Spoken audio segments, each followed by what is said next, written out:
Waalaikumsalam. Baik, semua sebelum kita mulai pembelajaran, coba posisinya dulu diperbaiki. Caranya juga. Silakan semua.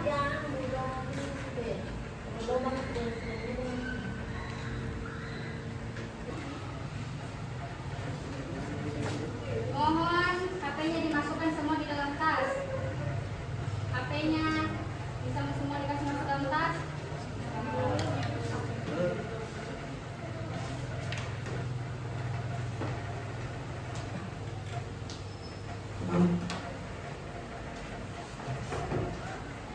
Bismillahirrahmanirrahim. Assalamualaikum warahmatullahi wabarakatuh. Waalaikumsalam warahmatullahi wabarakatuh. Alhamdulillahirabbil alamin. Assalatu wassalamu ala asyrofil anbiya'i wal mursalin sayyidina Muhammadin wa ala alihi wa sahbihi ajmain, amma ba'd. Pertama-tama marilah kita mengucapkan puji dan syukur atas kehadirat Allah Subhanahu wa taala, karena atas limpahan rahmat dan hidayahnya kita semua masih bisa berkumpul di tempat ini guna untuk melaksanakan proses belajar mengajar. Selanjutnya yakni selawat serta salam terlupa pula juga kita kirimkan kepada junjungan kita Nabi Muhammad SAW, karena berkat perjuangan beliau kita bisa keluar dari zaman kebodohan menuju zaman yang bisa kita rasakan pada hari ini.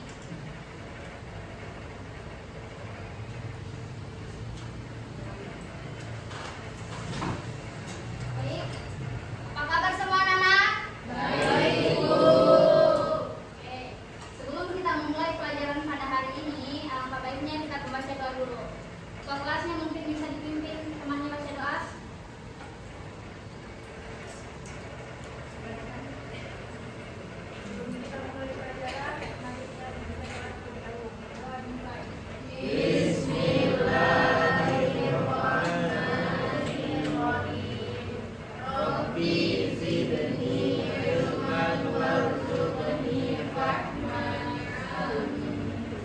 Baik, coba absen dulu ya.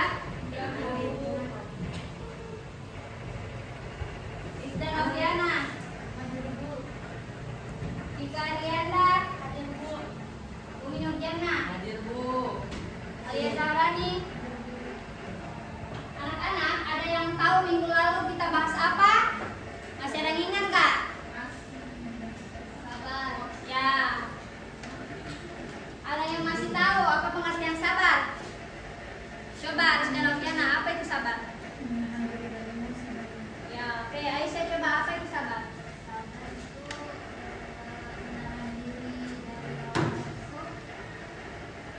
Menahan diri dari ujian.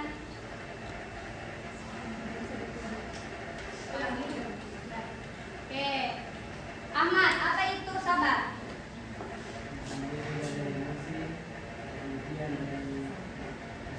Oke, kalau Nuzul, apa itu sabar?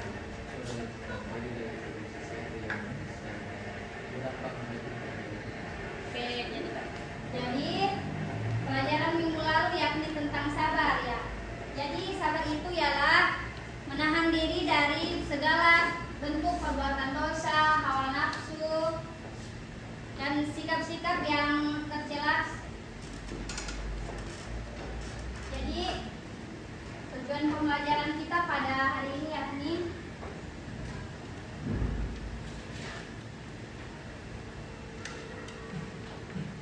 pembelajaran yang pertama yakni peserta didik mampu menjelaskan adab menggunakan media sosial. Yang kedua, peserta didik juga mampu menjelaskan dalil nakli tentang media sosial. Yang ketiga, peserta didik mampu menganalisis adab bermedia sosial di dalam Islam. Yang keempat, peserta didik juga mampu membuat postingan ataupun komentar positif dan negatif. Sedangkan yang terakhir yakni peserta didik membiasakan penggunaan media sosial yang santun.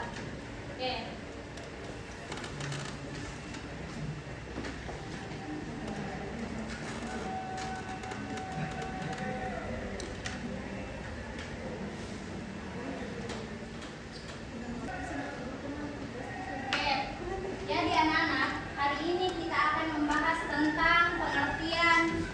media sosial. Jadi, media sosial adalah sebuah media untuk bersosialisasi satu sama lain dan dilakukan secara online yang memungkinkan manusia untuk saling berinteraksi tanpa dibatasi ruang dan waktu. Contohnya seperti Instagram, TikTok, dan WhatsApp.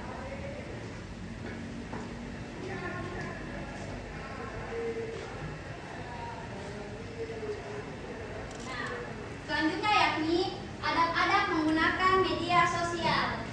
Ada berapa macam? Yang pertama, berkata baik dan sopan. Yang kedua, menghindari gibah dan fitnah. Yang ketiga, tidak menyebarkan hoaks. Yang keempat, menghormati pendapat orang lain. Sedangkan yang terakhir, menggunakan media sosial secara bertanggung jawab.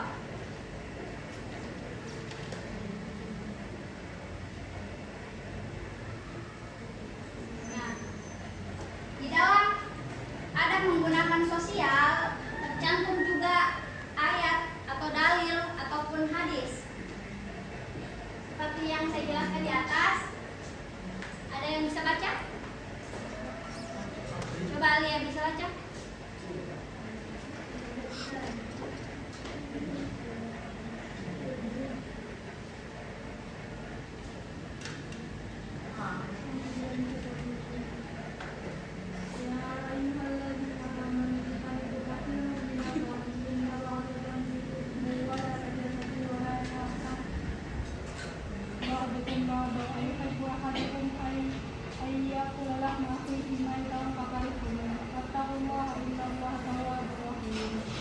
Wahai orang-orang yang beriman, jauhilah banyak prasangka. Sesungguhnya sebagian prasangka itu dosa. Janganlah mencaci kesalahan orang lain, dan janganlah ada di antara kamu yang memuji sebagian lain. Apakah ada di antara kamu yang suka memakan daging saudaranya yang sudah mati? Tentu kamu merasa jijik. Bertakwalah kepada Allah. Sesungguhnya Allah Maha menerima tobat, lagi Maha penyayang. Oke, baik. Yang kedua yakni tentang hadis. Ada yang bisa baca? Mungkin Aisyah, silakan. Barang siapa yang beriman kepada Allah dari hari akhir, maka hendaklah berkata baik atau diam. Hadis riwayat Bukhari dan Muslim. Oke, jadi itu tadi dalil-dalil dan hadis tentang menggunakan media sosial. Jadi anak-anak, di dalam Quran surah Al-Hujurat ayat 12, di dalam Quran surah Al-Hujurat ayat 12 kita diperintahkan juga tentang larangan berprasangka buruk dan gibah. Jadi di dalam dalil yang dibacakan tadi Aisyah yakni jauhilah banyak prasangka, sesungguhnya sebagian prasangka itu dosa, dan janganlah mencari kesalahan orang lain. Dan janganlah di antara kamu mengunjing sebagian yang lain. Apakah di antara kamu yang suka memakan daging saudaranya sendiri yang sudah mati? Tentu kamu merasa jijik. Bertakwalah kepada Allah, sesungguhnya Allah Maha penerima taubat lagi Maha penyayang. Sedangkan di dalam hadisnya juga dijelaskan, jadi barang siapa yang beriman kepada Allah dan hari akhir, maka hendaklah ia berkata baik dan atau diam. Oh, ada temannya yang ngantuk. Berdiri semuanya. Berdiri. Berdiri semua berdiri.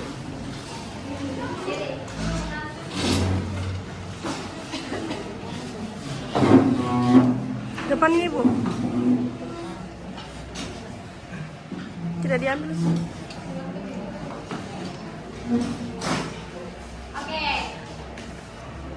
Perhatian. Perhatian. Oke. Jadi kita akan switching ya. Jadi ikuti apa yang saya katakan. Oke? Ikuti apa yang saya katakan. Kalau saya menyebut jeruk, berarti kalian semua harus duduk. Tapi kalau saya menyebut apel, kalian semua harus berdiri. Paham? Paham. Oke.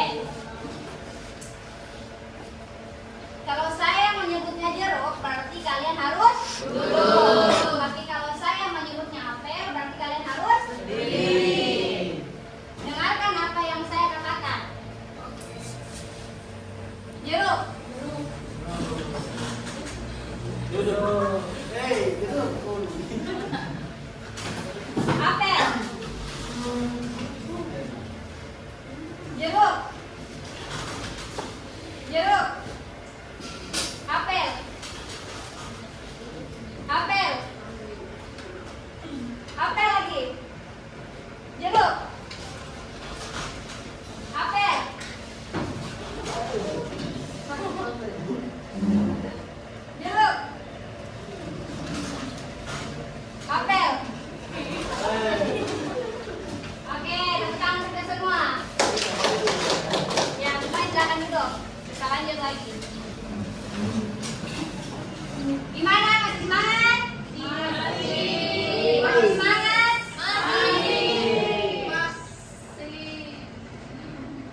ketika kita bermedia sosial. Yang pertama, dengan kita menggunakan media sosial, kita juga bisa menambah wawasan dan informasi kita tentang dunia luar.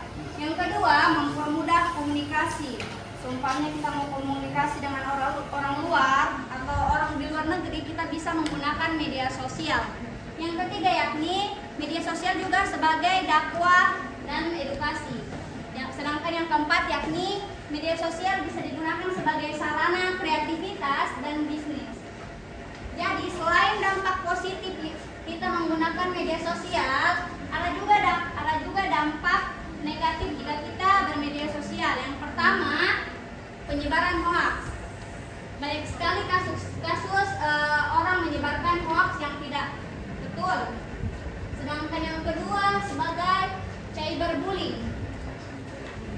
Nah, media sosial kadang digunakan orang yang salah untuk membuli, ya. Yang ketiga yakni kecanduan media sosial. Jika kita menggunakan media sosial, alangkah baiknya jika kita menggunakannya sebaik mungkin. Yang keempat yakni menurunnya etika komunikasi.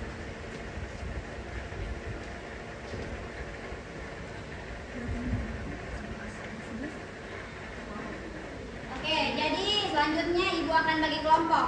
Ini kelompok ini. Ayo pisah semua. Kelompok 1, kelompok 2, kelompok 3. Kalau laki-lakinya semua 1, kelompok 3. Silakan berdiri semua atau saja.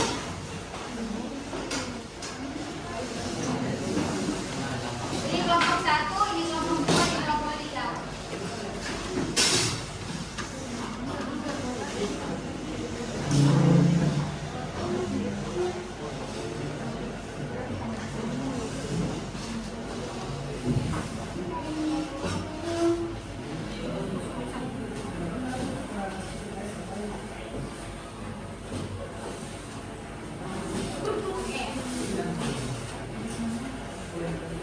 Anak-anak semuanya perhatikan ke depan. Jadi di depan ini ada 3 contoh kasus bermedia sosial. Jadi kelompok 1 mendiskusikan bagaimana perilaku yang sesuai, dan di antara semua gambar ini kelompok 1 mendiskusikan mana gambar yang sesuai dan tidak sesuai dengan ajaran Islam. Yang kedua yakni kelompok 2 dari gambar ini menganalisis dampak positif dan negatif yang ada di dalam gambar ini penggunaan media sosial. Sedangkan kelompok 3 perhatikan menyusun solusi ataupun contoh penggunaan media sosial dari gambar yang di atas. Bagaimana, bisa dipahami? Bisa. Nah, kelompok 2 tadi, ulangi. Kelompok 2 tadi menganalisis dampak positif dan negatif dari gambar yang ada di depan. Jadi seumpamanya di gambar 1 ini apa dampak positif dan negatifnya.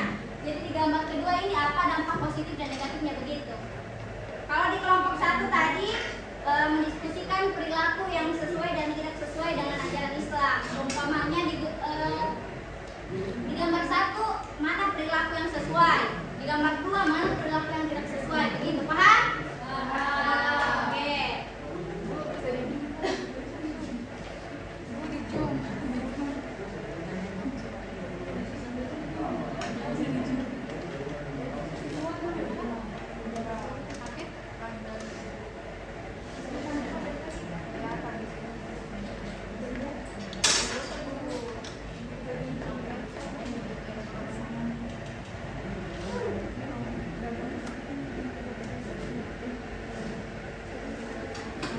Boleh izin foto Ramun? Ya.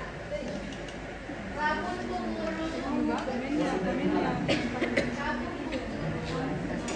Oke, baik, ibu kasih waktu 5 menit ya. Silakan mendiskusikan bersama kelompoknya. Semua harus aktif ya. Baik. Sorry.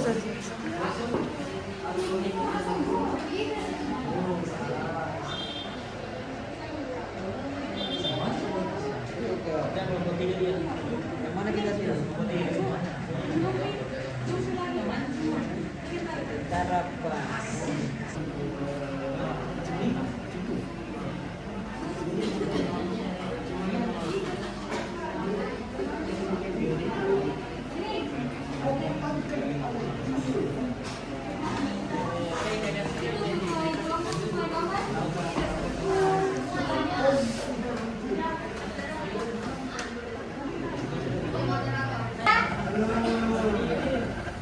Oke, waktunya 3 menit lagi.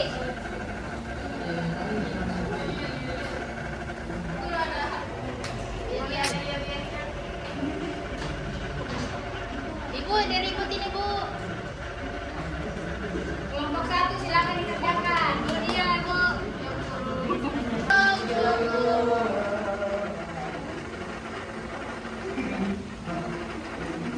Bagaimana kelompok 2 sudah selesai? Kelompok 1 sudah? Sudah. Waktunya 9 menit. Sudah, Bu.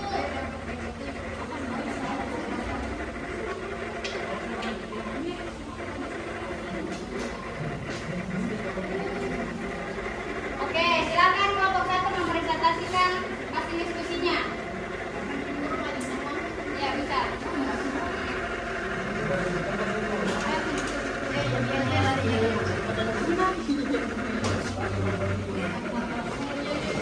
Ayo semuanya.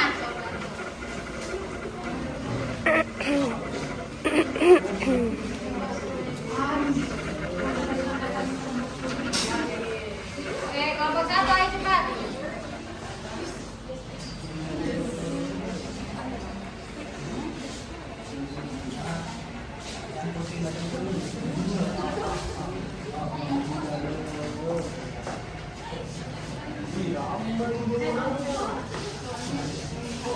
Oke, silakan dipresentasikan hasil diskusinya. Kelompok 1.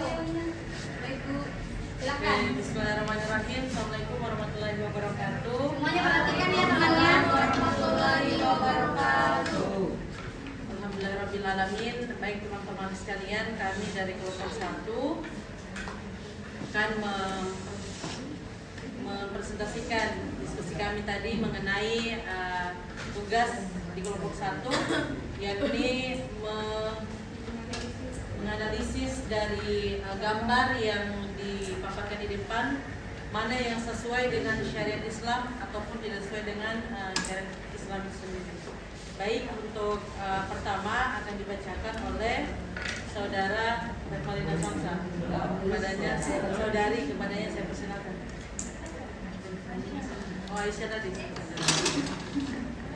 Nah, jadi teman-teman, pada gambar tersebut hampir semua komentar termasuk tidak sesuai dengan ajaran Islam karena berisi hinaan, ejekan, merendahkan, dan menyakiti perasaan orang lain. Dalam Islam, media sosial juga termasuk bagian dari akhlak dan adab berbicara. Allah melarang umat Islam menghina dan mencela orang lain. Nah, untuk penjelasan tiap komentar, yang pertama di situ ada komentar, apaan sih bacot terus, ilmunya dangkal banget. Terus, nah dalam komentar tersebut tidak sesuai dengan ajaran Islam karena mengandung hinaan dan merendahkan orang lain. Kritik dalam Islam harus disampaikan dengan sopan dan tidak menjatuhkan harga diri seseorang. Untuk komentar yang lain akan disampaikan juga oleh teman-teman saya. Komentar yang kedua itu tahu banget padahal nggak jelas.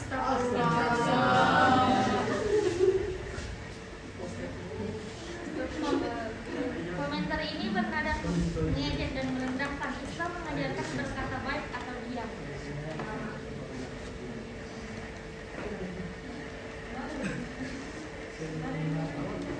Komentar yang ketiga yaitu ngomong doang jago relevant. Jadi ini tidak sesuai dengan ajaran Islam karena termasuk menghina dan menghakimi kehidupan orang lain tanpa mengetahui kenyataannya. Oke, dipercepat ya soalnya waktu. Ya Bu, yang keempat komentarnya yaitu drama mulu, settingan paling tidak sesuai ajaran Islam karena menuduh tanpa bukti dan bisa termasuk prasangka buruk atau sudon. Komentar ke-6, menyedihkan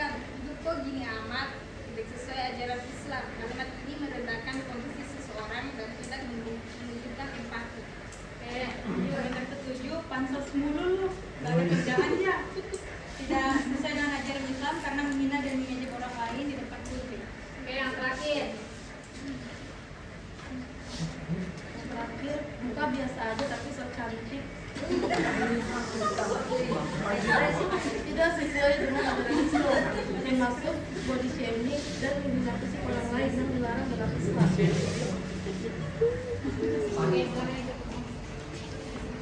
Baik, itulah dari diskusi kami bahwa yang dipaparkan di depan itu termasuk tata cara bermedia sosial yang buruk atau tidak sesuai dengan syariat Islam itu sendiri.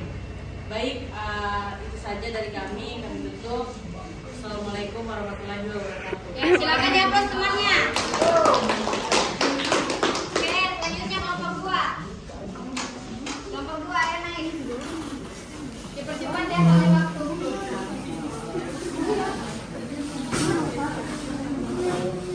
Bagaimana kelompok 3 sudah siap?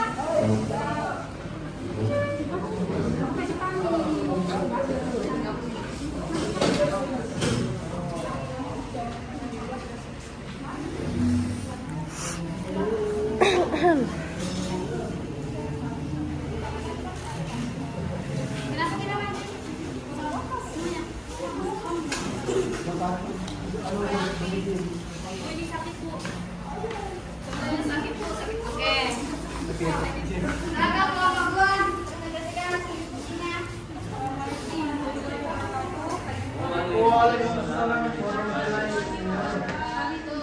Kami dari kelompok 2 ingin mendiskusikan hasil kelompok kami, yaitu apa dampak negatif dan positif dari 3 gambar tersebut. Yang pertama akan dibacakan oleh saudari Melody. Bersilakan. Jadi untuk gambar yang pertama itu perempuan dapat komentar negatif dari postingan yang dia unggah. Contohnya kayak pantas mulu sama enggak biasa aja tak cantik. Nah, dampak positifnya itu bisa jadi bahan introspeksi. Kemudian bisa juga melatih kesabaran dan mental. Tapi dampak negatifnya di situ dia cyberbullying, yaitu komentar yang menghina fisik dan juga kepribadian. Selanjutnya menurunkan rasa percaya diri dan juga bisa menyebabkan gangguan kesehatan mental kalau misalnya hujatannya itu terus menerus. Oke, selanjutnya lagi. Kemudian yang di gambar kedua itu ada seorang laki-laki yang mendapat komentar seperti ilmunya dangkal banget, sok tahu banget, atau ngomong doang jago. Yang pertama kita ambil dampak positifnya. Yang pertama itu memotivasi untuk meningkatkan kualitas diri, yaitu kritik dapat mendorong seorang belajar lebih banyak dan memperbaiki kemampuan.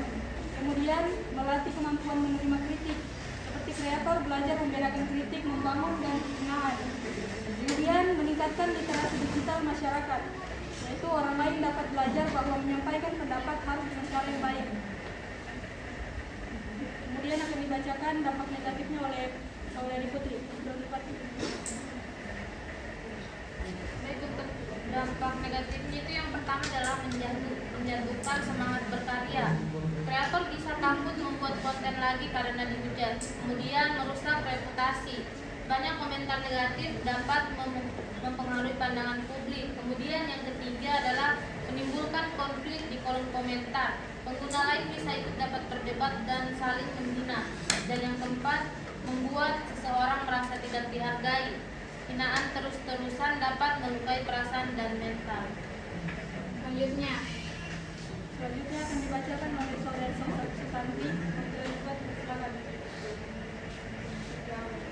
Adapun pada gambar yang ketiga, memperhatikan kurang dulu kemudian banget dan juga menyedihkan. Nah, dari dampak positif yang kita bisa petik dari gambar yang ketiga yaitu yang pertama meningkatkan empati masyarakat. Orang lain bisa sadar bahwa komentar kasar dapat menyakiti seseorang. Kemudian dampak positif yang kedua yaitu menjadi pembelajaran tentang penggunaan media sosial. Dan yang ketiga menimbulkan hubungan sosial, yaitu korban biasanya mendapat dukungan dari pengikut atau temannya. Berikutnya dibacakan oleh Saudari Novi. Oke, yang terakhir. Silakan. Dampak negatifnya itu pertama menyebabkan tekanan emosional. Komentar buruk dapat membuat seseorang sedih dan tertekan. Kedua, membentuk citra negatif terhadap korban. Publik bisa ikut menilai buruk tanpa mengetahui fakta sebenarnya. Ketiga itu meningkatkan budaya. Jika dibiarkan, komentar negatif menjadi kebiasaan di media sosial. Dan terakhir yaitu mengurangi rasa aman di media sosial. Pengguna menjadi takut mengekspresikan diri karena takut dihina. Baik, saya kembalikan kepada orang tua. Itu saja hasil diskusi dari kelompok 2. Terima kasih atas perhatiannya. Assalamualaikum warahmatullahi wabarakatuh. Oke, aplaus buat temannya. Oke, terakhir kelompok 3, silakan. Laki-lakinya lagi. Semuanya. 25 menit Bu. 25 menit. Ya. Sini. 25. Oke, silakan. Bismillahirrahmanirrahim. Assalamualaikum warahmatullahi wabarakatuh. Kami dari kelompok 3 akan memberikan solusi terkait komentar-komentar seperti ini. Oke, yang pertama akan dijawab oleh saudara Gilang. Jadi solusi kita terhadap melihat komentar ini, kita harus menjaga komentar-komentar kita agar orang lain tidak tersinggung. Oke, selanjutnya saudara Nuzul. Solusi yang kedua itu dari pandangan saya itu semestinya kita harus menjaga poin bahasa kita dengan santun agar tidak tersinggung orang lain itu gitu toh. Oke, silakan selanjutnya. Saudara Masrun. Untuk solusi yang selanjutnya itu mengembangkan empati sebelum berkomentar. Seorang perlu memahami bahwa setiap orang memiliki masalah. Oke, selanjutnya saudara Met. Baiklah, solusi selanjutnya adalah menghindari komentar negatif dapat mempengaruhi kesehatan mental. Oke, itu solusi dari kami. Semoga teman-teman bisa mengimplementasikannya di kehidupan bermedia sosial. Mungkin akalamina syukran ala ikmamikum ilahi taufiq wa sa'adah. Wassalamualaikum warahmatullahi wabarakatuh. Apa buat temannya? Oke, anak-anak, jadi jawaban yang dari semua paparan tadi itu semua benar. Jadi tentang contoh kasus media sosial. Jadi anak-anak, alangkah baiknya jika kita pandai-pandai dalam menggunakan media sosial. Ibu berharap kalian semua tidak asal menggunakan media sosial, apalagi di era digitalisasi seperti ini, maraknya penyebaran hoax. Jadi ibu berharap kalian semua bisa menggunakan media sosial dengan baik dan benar ya.